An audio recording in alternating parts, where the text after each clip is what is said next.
এবারে আমের ফলন বেশ ভালোই হয়েছে। এবারে শাশুড়ি মায়ের জন্য কিছু না নিয়ে কেজি 5 আম নিয়ে যাব। মানে কেন? কেন মানে? কদিন পরেই তো জামাই ষষ্ঠী। আম কাঁঠাল এসব নিয়ে শ্বশুর বাড়ি যেতে হবে না? মা গতকাল চিঠি লিখে পাঠিয়েছেন যে এবারে জামাই ষষ্ঠী করছেন না। কেন? কারণ আমার মা তোমাকে জামাই বলে মানতে পারছেন না। তুমি সারা বছর এত অপকর্ম করে বেড়াও, তাই আর কি। কি? শাশুড়ি মা আমাকে এভাবে অপমান করলেন? আমি এই রাজ্যের মন্ত্রী। মন্ত্রীমশাই,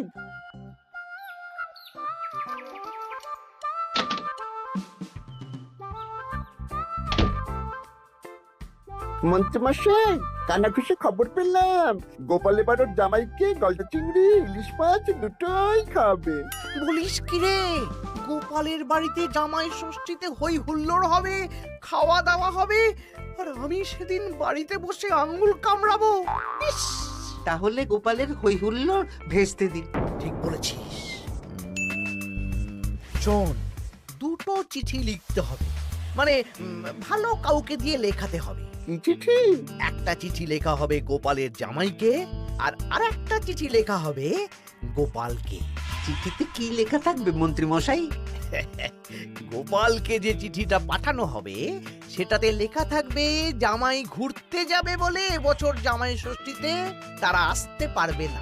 আর জামাইকে যেটা পাঠানো হবে সেটাতে লেখা থাকবে গোপাল এবার রাজবাড়ির কাছে খুব ব্যস্ত, তাই জামাই ষষ্ঠীতে কোনো আচার অনুষ্ঠান করতে পারবে না, তাই এবারে জামাই ষষ্ঠী হবে না, তাই তো? একদম তাই। তোরা এই চিঠি পাঠানোর ব্যবস্থা কর।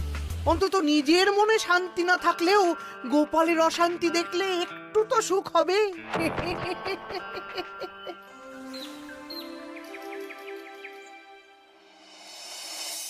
আমরা জামাই ষষ্ঠীতে আসতে পারবো না। বলি কার চিঠি পড়ছো গো? আমাদের জামাই লিখে পাঠিয়েছে গো, এবারে ওরা আসতে পারবে না। ওরা নাকি বাইরে কোথায় ঘুরতে যাচ্ছে। বলো কি? সারা বছর একটা দিন একটু জামাই আদর করার সুযোগ পাই, এবারে সেটা হবে না? আমিও তো তাই ভাবছি গিন্নি, জামাই বাবা জীবন ঘুরতে যাওয়ার আর সময় পেল না। আমার মনটা খুব খারাপ লাগছে গো। আমি কিভাবে জামাই আদর করবো গো?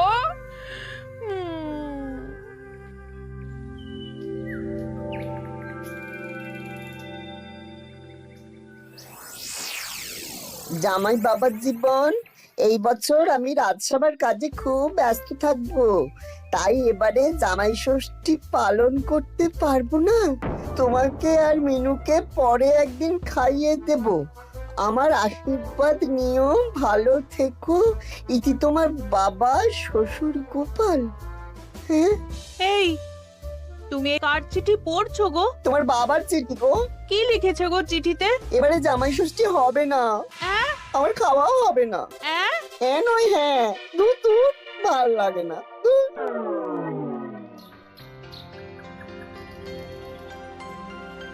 সবার খবর কি বলো?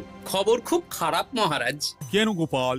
কত আশা করেছিলাম এবার একটু জাঁক জমক করে হই হই করে জামাই ষষ্ঠী পালন করব, কিন্তু সেটা এবারে আর হবে না। কেন গো গোপাল, তোমার কাজে কে আবার বাধা দিল? জামাইকে ডাকো, খাওয়াও, সেদিন রাজসভা ছুটি থাকবে, কোনো চিন্তা নেই। যদি জামাই না আসে তাহলে জামাই ষষ্ঠী কি করে হবে মহারাজ? হ্যাঁ, জামাই ছাড়া জামাই ষষ্ঠী? না না না, তা কি করে হবে? আমি বিয়েই করিনি, তাই আমার এই জামাই ষষ্ঠী সপ্তমী কিছুই নেই। আমার শ্বশুর বাড়ি এত দূরে মহারাজ যে কি বলবো। আমি এবারে যাব না। ওই শ্বশুর বাড়ি যাওয়া আর যুদ্ধ করতে যাওয়া আমার কাছে একই ব্যাপার। ও, তা মন্ত্রী, তোমার কি খবর? আমি এখনো কিচ্ছু ভাবিনি। জামাই ষষ্ঠী এখন কদিন দেরি আছে তো, তাই আর কি। বেশ বেশ, ঠিক আছে। আমারও ছুটি চাই মহারাজ। বেশ বেশ, শুধু তোমার কেন, জামাই ষষ্ঠী উপলক্ষে রাজসভার সবার জামাই ষষ্ঠীর আগের দিন থেকে জামাই ষষ্ঠীর পরের দিন পর্যন্ত ছুটি থাকবে। এ খুশি তো? খুব খুশি।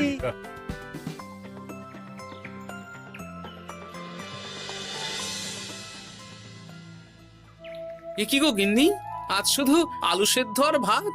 আমার মনটা ভালো নেই। তোমার ইচ্ছে হলে তুমি নিজে রান্না করে খাওগে যাও। তা তোমার আবার কি হলো? কি হলে তুমি জানো না বুঝি? আমাদের জামাই আসবে না। প্রত্যেক বছর উপোস করে থাকি, জামাই বাবা জীবনকে খাওয়ায়। জামাইকে খাওয়ানো কত কত পুণ্যের কাজ। ও এই ব্যাপার, তুমি খাওয়াতে চাও তো? শোনো গিন্নি, আমার মাথায় একটা বুদ্ধি এসেছে।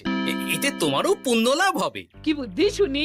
আমাদের রাজ্যের বেশ কয়েকজন জামাইকে খাওয়ালে কেমন হয়? মানে যারা ধরো জামাই ষষ্ঠীতে শ্বশুর বাড়িতে যেতে পারবে না। মানে এই যে ধরো না, আমাদের সেনাপতি তো দূরে শ্বশুর বাড়ি বলে এবছর যাবে না। ওকে বা ওর মতন আর কয়েকজনকে যদি জামাই ষষ্ঠীর দিন আমরা খাওয়াই, তাহলে কেমন হয় গিন্নি? তাহলে তো বেশ ভালোই হয় গো। এই বছর আমাদের নিজেদের এক জামাইকে না খাওয়াই, অনেক জামাইকে একসাথে খাওয়াবো। হ্যাঁ বেশ, তাহলে তুমি গ্রামে কয়েকজন জামাই খোঁজো। ঠিক আছে গো, ঠিক আছে। আমি আজ বিকেলে দেখছি।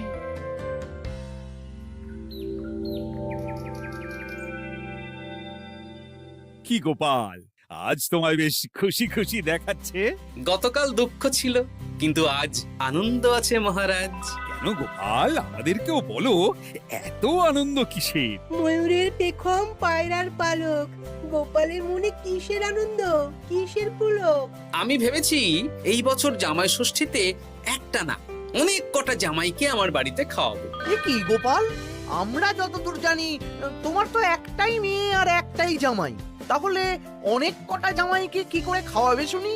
এই তো যারা ধরুন কোনো কারণে শ্বশুর বাড়ি যেতে পারবে না, তাদেরকে নিমন্ত্রণ করে খাওয়াবো।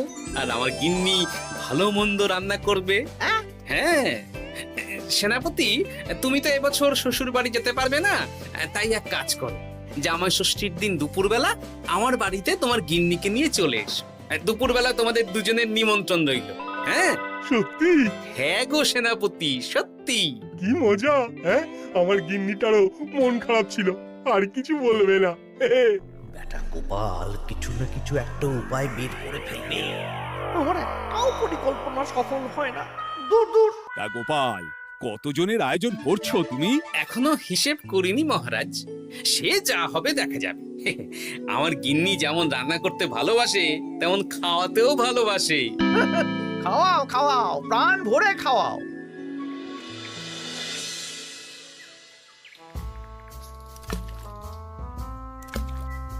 আমার প্রত্যেকটা পরিকল্পনাতে গোপাল এইভাবেই জল ঢেলে গেল চিরকাল। কি আর করবেন, ছেড়ে দিন।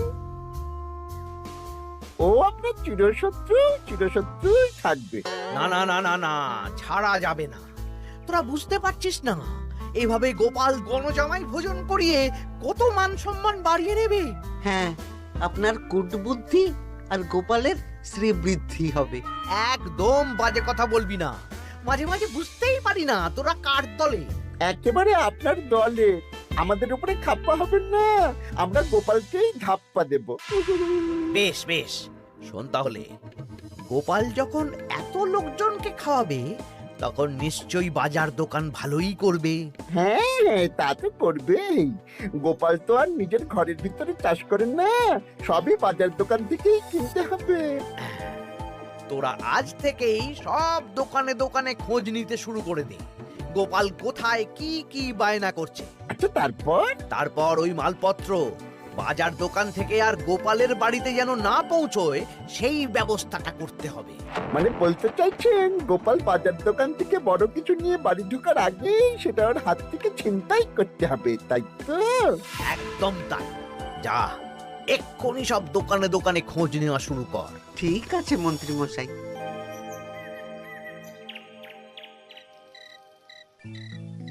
কাকু, আমাকে 5টা ডিম দেবেন তো? দিচ্ছি, এই নগেন, একটু অপেক্ষা করতে হবে। আরে আমি একটা কথা জিজ্ঞাসা করতে এসেছি।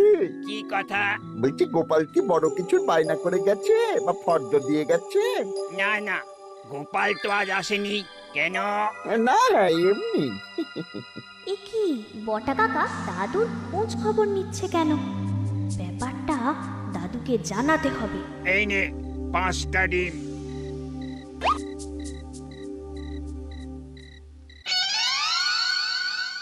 বাসমতি চাল 5 কিলো, মুগ ডাল 3 কিলো। একটু পায়েসও তো বানাবো। গোবিন্দভোগ চালটা লিখেছো তো? হ্যাঁ? এই তো লিখছি। হ্যাঁ, গোবিন্দভোগ চাল 2 কিলো। দাদু তোমরা কি বাড়িতে কোনো অনুষ্ঠান করছো? হ্যাঁ, তা তোকে কে বললো রে? পুটির বাবা মাও তো আসবে গো জামাই ভোজনে। ও বাড়িতেই হয়তো জেনেছে। বাড়িতে না মুদি কাকার দোকানে। বটা কাকা একটু আগে মুদি কাকাকে জিজ্ঞেস করছিল গোপাল দাদু কোনো বায়না করেছে নাকি। বটা জিজ্ঞেস করছিল? আমি যতদূর জানি বটা তো অবিবাহিত। তাহলে জামাই ষষ্ঠীর ভোজের ব্যাপারে ওর এত কিসের চিন্তা? হ্যাঁ, তাই তো গ্রাম থেকে তো পুটির মা, বাবা আর ভোলার বউ আসবে বলেছে। ওদিকে সেনাপতি। তাহলে এই পুটি, বলো দাদু। ওই বটা তো আমাদের মন্ত্রী মশাইয়ের ডান হাত। তুই আর তোর বন্ধুরা মিলে ওদের উপর একটু নজর রাখতো। কোনো সন্দেহজনক কিছু জানতে পারলেই আমাকে বলবি। আচ্ছা দাদু, আমি এই ডিমগুলো বাড়িতে রেখেই বেরিয়ে পড়ছি। কিন্তু খুব সাবধানে, ব্যাপারটা খুব গোপনে। আচ্ছা। আমার আয়োজন নিয়ে এত কৌতূহল কিসের? এই পুটি, সেই কখন থেকে এই ঝোপের আড়ালে মশার কামড় খাচ্ছে। চুপ, ওই তো ওরা মন্ত্রী মশাইয়ের বাড়িতে ঢুকছে। চল তাহলে জানলার ফাঁক দিয়ে শুনি। কিরে, কোনো খবর পেলি? না মন্ত্রী মশাই, এখনো অব্দি গোপাল কোনো দোকানে মালপত্রের বায়না করেনি। মনে হচ্ছে এখন ফর্দ বানাতেই ব্যস্ত। ওই ফর্দের একটা জিনিসও গোপালের ঘরে যেন না ঢোকে। সব ভেস্তে দিতে হবে, বুঝলি? সব ভেস্তে দিতে হবে। তোরা সব সময় নজর রাখ গোপালের উপর। সে তো রাখছি মন্ত্রী মশাই। গোপাল কোনো দোকান থেকে একটু বেশি মাল কিনলেই হাওয়া করে দিবি। কেমন? এ নিয়ে আপনি কোনো চিন্তা করবেন না। দেখলেন তো গোপাল আর গোপালের জামাইকে এমন চিঠি পাঠালাম, ব্যাটারা দুদিকেই বোকা হয়ে গেল। চিঠি পড়ে গোপাল ভাবছে জামাই আসবে না, আর জামাই ভাবছে আয়োজন হবে না। কেউ বুঝতে পারলো না যে চিঠিটা আপনি পাঠিয়েছেন। এইরকম ভাবেই এবারেও সূক্ষ্ম কাজ করতে হবে।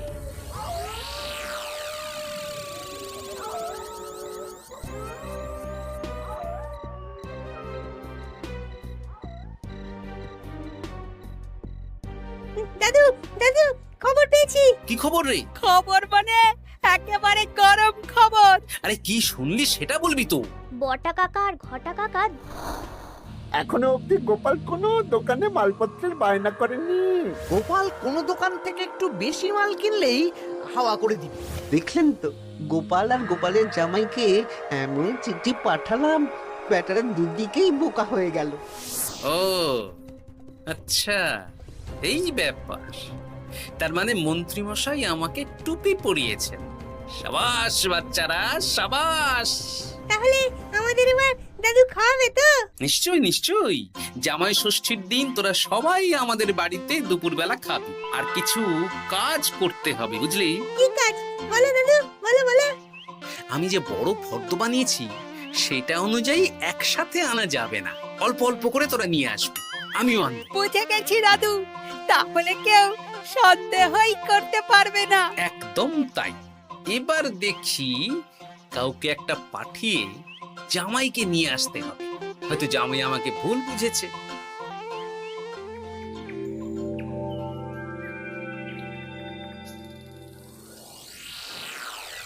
কাকু, আমাকে 500 গ্রাম গোবিন্দভোগ চাল দাও তো। আমাকে 100 গ্রাম হলুদ দেবে। আমাকে 50 জিরে। দিচ্ছি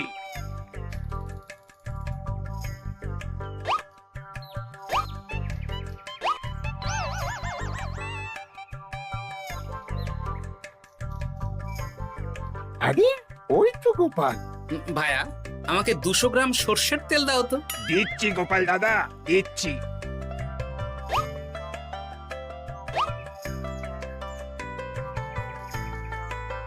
কি কিনলে গোপাল? তেল কিনলাম, সর্ষের তেল। এইটুকু? ওই আমাদের কর্তা গিন্নি দুজনের সংসার, এইটুকু তেলেই দুজনের চলে যাবে। তোর লাগবে? না না, আমি তেল নিয়ে কি করব? তাহলে জিজ্ঞেস করছিস কেন? এমনি।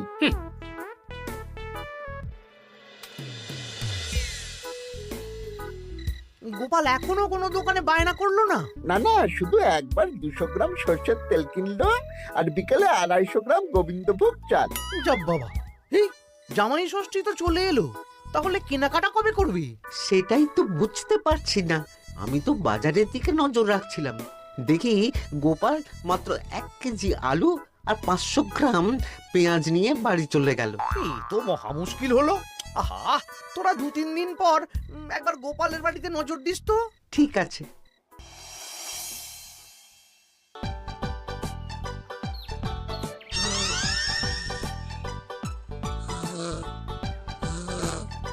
মা ঘুমোচ্ছে, এই সুযোগ। চল পাঁচিল টপকে রান্নাঘরের পিছনে যাই। হ্যাঁ চল।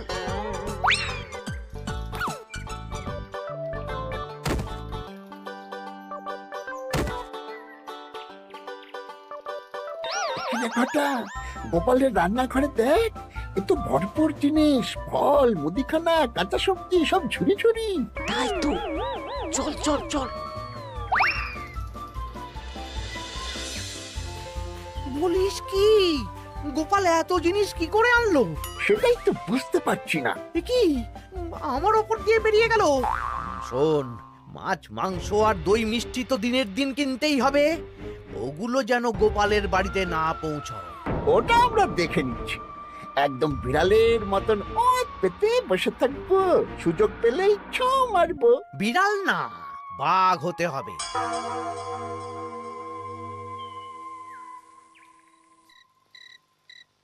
বলি আজ বাদে কাল তো জামাই ষষ্ঠী, কিন্তু মাছ, মাংস, দই, মিষ্টি, সেটাও আসবে গিন্নি।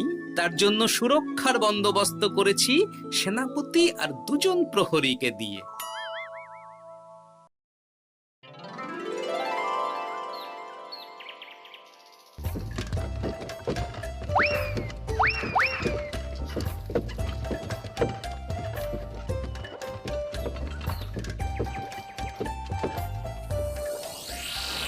বেটা গোপালকে মাছ, মাংস, দই মিষ্টি নিয়ে এই রাস্তা দিয়েই ফিরতে হবে। বাড়ি পৌঁছাতে পারবে না, তার আগেই হবে আক্রমণ।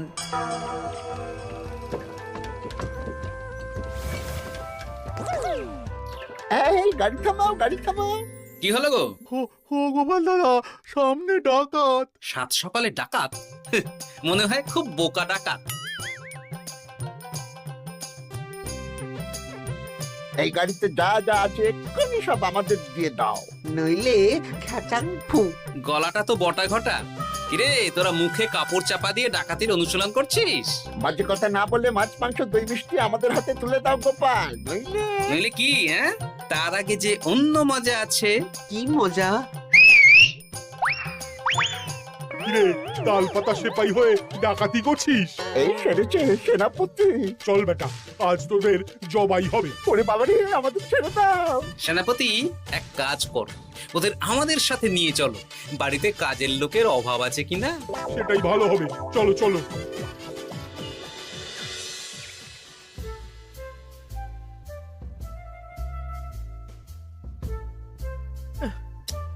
ওহ, কি এত বেলা হয়ে গেল, এখনো বেটারা এলো না। যাই তো একবার গোপালের বাড়িতে ঢু মেরে দেখি।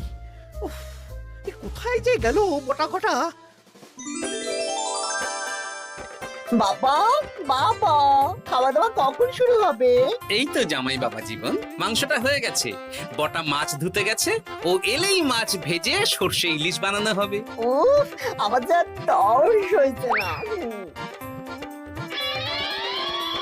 এ বাবা, এ তো বিশাল আয়োজন। এ কি ঘটা কাঁঠাল ছাড়াচ্ছে? এই এই ঘটা, তুই এখানে কি করছিস?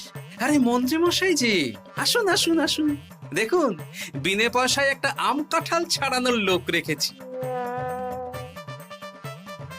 মানেটা কি? গোপাল দাদা, সব মাছ ধোয়া হয়ে গেছে, এবার আমি কি করব? এ কি বটা মাছ ধুচ্ছে? হ্যাঁ, এবার সর্ষে বাটবে। আপনার সব পরিকল্পনা বানচাল হয়ে গেছে মন্ত্রী মশাই। এই সেরেছে। তার মানে গোপাল সব জেনে গেছে। পালিয়ে যাবেন কোথায়? আমাকে ছেড়ে দাও। বটা ঘটা বলেছে যে আপনি নাকি শ্বশুর বাড়ি থেকে নিমন্ত্রণ পাননি, সেই দুঃখে এই কুকর্ম করতে চেয়েছিলেন। হ্যাঁ গোপাল, হ্যাঁ, এই দুঃখ কাকে বোঝাবো গোপাল? তাই আজ এই খুশির দিনে আপনিও আমার বাড়িতে জামাই ভোজ খাবেন। সত্যি? 100% সত্যি। আজ আর কোনো শত্রুতা না করে আসুন, ভালো করে হাত পা ধুয়ে ঘরে বসুন। সত্যি গোপাল, তোমার মনটা কি বড়। মন না, পেট। এই সেরেছে, মন্ত্রী মশাই আর গোপালের ভাব হয়ে গেল। তাহলে আমরা এবার থেকে কার হয়ে কাজ করব? আমাদের বাড়িতে সকালে বাসন মাজবি আর রাতে ওনার বাড়িতে। হ্যাঁ, জয় গোপাল বাবা শ্বশুরের জয়। শুভ জামাই ষষ্ঠী।